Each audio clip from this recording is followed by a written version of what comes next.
पहले सरिता घर का बहुत से काम निपटा लिया करती थी, लेकिन जब से पति बीमार हुए थे और बिस्तर पकड़ चुके थे तब से पार्ट टाइम काम वाली बाई से उसका काम नहीं चलता था। उसे परमानेंट नौकरानी की ज़रूरत थी जो पूरा घर संभाल सके। सरिता को पति का मेडिकल स्टोर सुबह से रात तक चलाना होता था। दुकान में 3 नौकर थे। सरिता बीच में थोड़ी देर के लिए खाना खाने और फ्रेश होने के लिए आती थी। सुबह 9 बजे से रात के 10 बजे तक उसे मेडिकल स्टोर पर ही बैठना पड़ता था। सारा काम नौकर ही करते थे, लेकिन हिसाब उसे ही देखना पड़ता था। काफ़ी समय तक सरिता को बहुत समस्या हुई। घर में एक बेटा एक बेटी थे जो 8वीं और 9वीं क्लास में पढ़ते थे।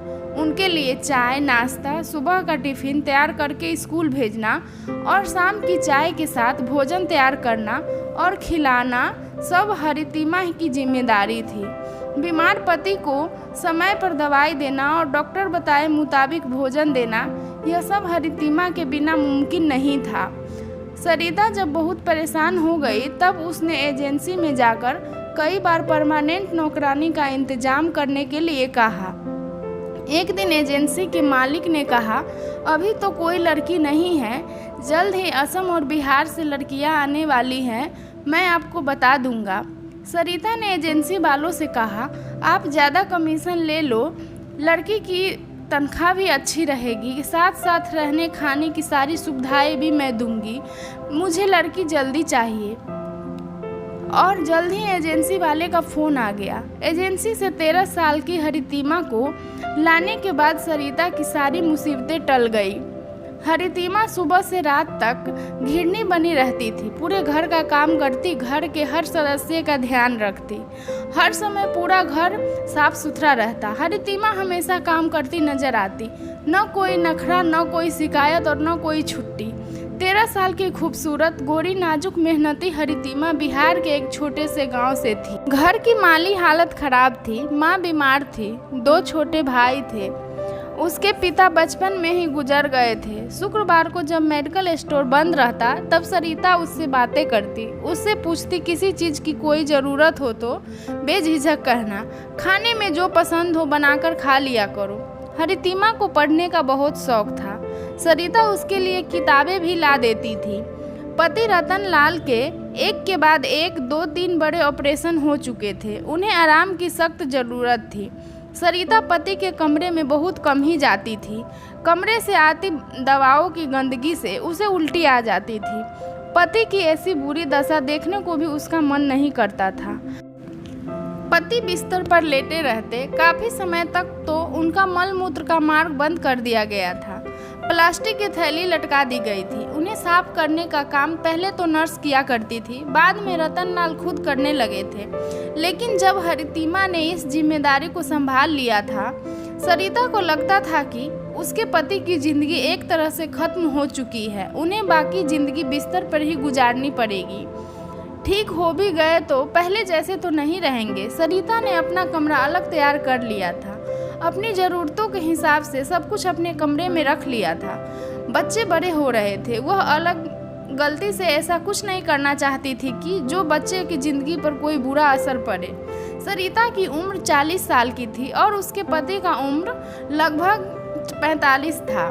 पिछले 1 साल में वह पति और की दुकान और घर सब देख रही थी। जब रतन लाल को प्लास्टिक की थैली निकलवाने जाना था, लेकिन यह सब आसान काम नहीं था।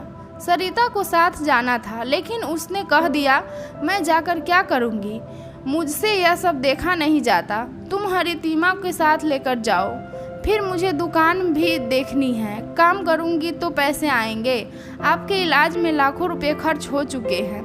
तय हुआ कि हरितिमा ही जाएगी। रतन लाल अस्पताल से 3 दिन बाद घर वापस आए। उन्हें परहेज के साथ दवाएं समय पर लेनी पड़ी। हरितिमा बोर न हो इस वजह से सरिता शुक्रवार को उसे बच्चे के साथ बाहर घूमने ले जाती। बच्चे जो खाते हरितिमा को भी खिलाया जाता, चाट पकौड़े गोलगप्पे। बच्चे पार्क में खेलते तो हरितिमा भी साथ में खेलती। बच्चों के लिए कपड़े खरीदने जाते तो हरितिमा के लिए भी खरीदे जाते।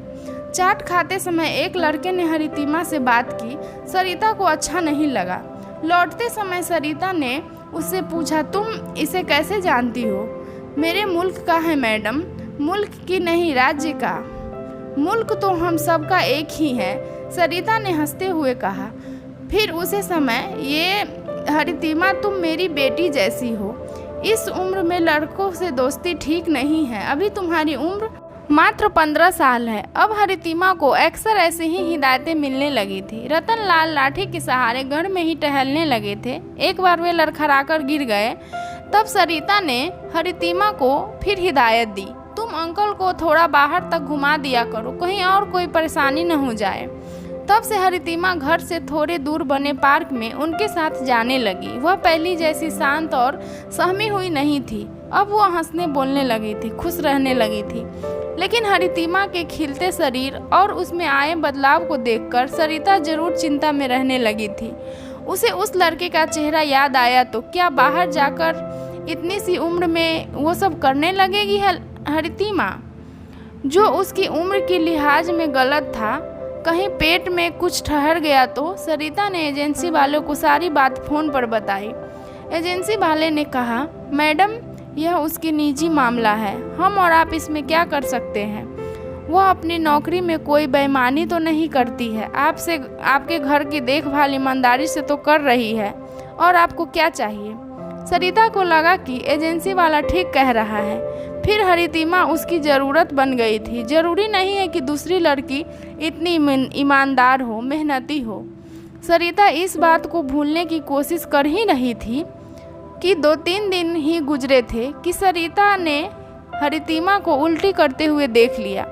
सरिता घबरा गई। उसने प्यार से हरितिमा के सिर पर हाथ फेरते हुए कहा, तुमने आखिर बेवकूफ़ी कर ही दी। जब यह सब कर रही थी तो सावधानी क्यों नहीं बरती। कितनी समय हो गया। अभी जाकर अपने चाहने वाले को साथ मिलकर डॉक्टर से अबॉर्शन करा लो, बाद में मुसीबत में पड़ जाओगी और तुम्हारे आशिक को बलात्कार के जुर्म में जेल हो जाएगी। इतना तो समझती होगी कि 18 साल से कम उम्र की लड़की से संबंध बनाना बलात्कार कहलाता है। हरितिमा ने कुछ नहीं कहा। चुप रहने से काम नहीं चलेगा। सरिता ने गुस्से में आकर कहा, मैं इस हालत में तुम्हें काम पर नहीं रख सकती। अभी इसी वक्त निकल जाओ मेरे घर से। हरितिमा रोने लगी। उसने सरिता के पैर पकड़ते हुए कहा, मैडम गलती हो गई, मुझे माफ़ कर दीजिए। आप ही कोई रास्ता निकालिए, मैं इस घर को छोड़कर नहीं जाऊंगी।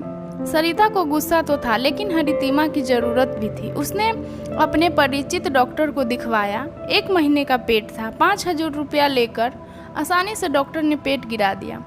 सरिता ने फिर डांट समझाकर दोबारा ऐसी गलती न करने को कहा। रात में उसे अपने पास बिठाकर प्यार से पूछा, कौन है वह जिसके साथ तुमने संबंध बनाए। चाट पकौड़े की दुकान पर मिला वह लड़का। हरितिमा चुप रही। सरिता समझ गई कि वह बताना नहीं चाहती।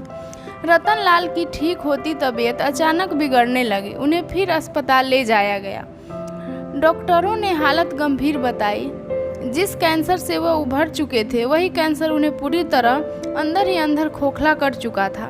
अस्पताल में ही रतन लाल की मौत हो गई। उस दिन सरिता फूट फूट कर रोई और हरितिमा अकेले में अपनी रुलाई रोकने की कोशिश करती रही। पति के अंतिम संस्कार की सारी रस्में निपटा चुकी थी। सरिता की जिंदगी अपने दर्रे पर आ चुकी थी। बच्चे अपनी पढ़ाई में लग चुके थे। दुख की परतें अब छटने लगी थी। तभी फिर सरिता को हरितिमा में वे सारे लक्षण दिखे जो एक गर्भवती औरत में दिखाई देते हैं। इस बार हरितिमा अपने पेट को छिपाने की कोशिश करती नजर आ रही थी। सरिता ने उसे गुस्से से थप्पड़ जड़कर कहा, फिर वही पाप। इस बार हरितिमा ने जवाब दिया, पाप नहीं, मेरे प्यार की निशानी है। हरितिमा का जवाब सुनकर सरिता सन्न रह गई। प्यार समझती भी हो? यह प्यार नहीं, हवस है, बलात्कार है।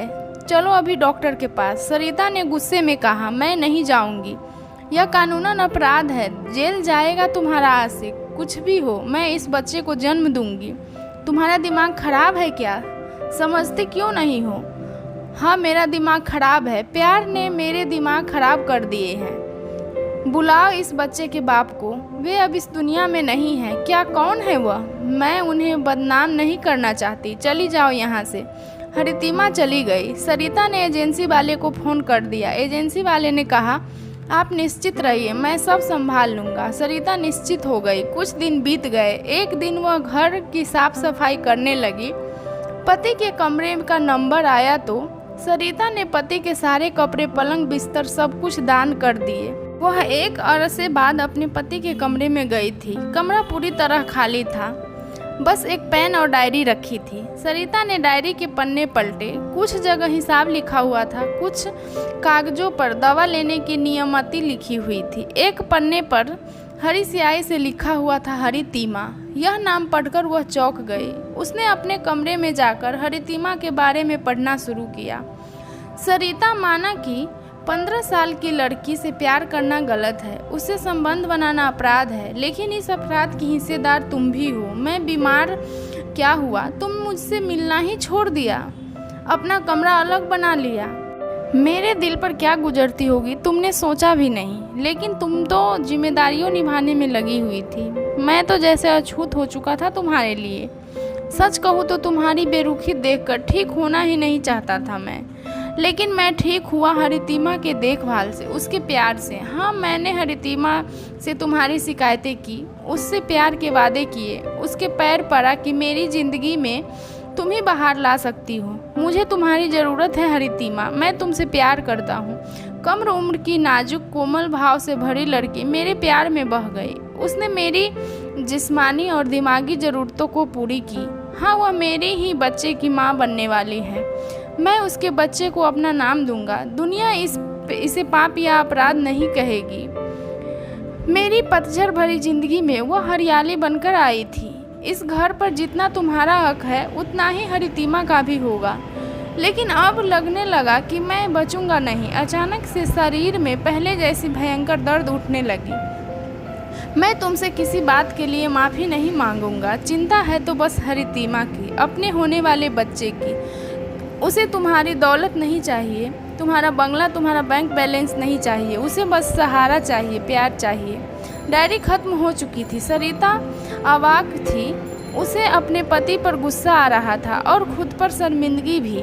किस तरह दिया था उसने अपने पति को बीमारी, लाचारी की हालत में। हाँ, वही जिम्मेदार है अपने पति की बेवफाई के लिए। इसे बेवफाई कहे या अकेले टूटा हुआ इंसान की ज़रूरत। सरिता को उसी एजेंसी से दूसरी लड़की मिल चुकी थी। उसने पूछा, तुम हरितिमा को जानती हो? नहीं मैडम, एजेंसी वाले जानते होंगे। सरिता एजेंसी में फ़ोन लगाकर बात की। एजेंसी वालों से पता चला कि हरितिमा एक बच्चे को जन्म दिया और वह मर गई। मरते दम तक अपने प्यार और बच्चे के बाप का नाम नहीं बताया।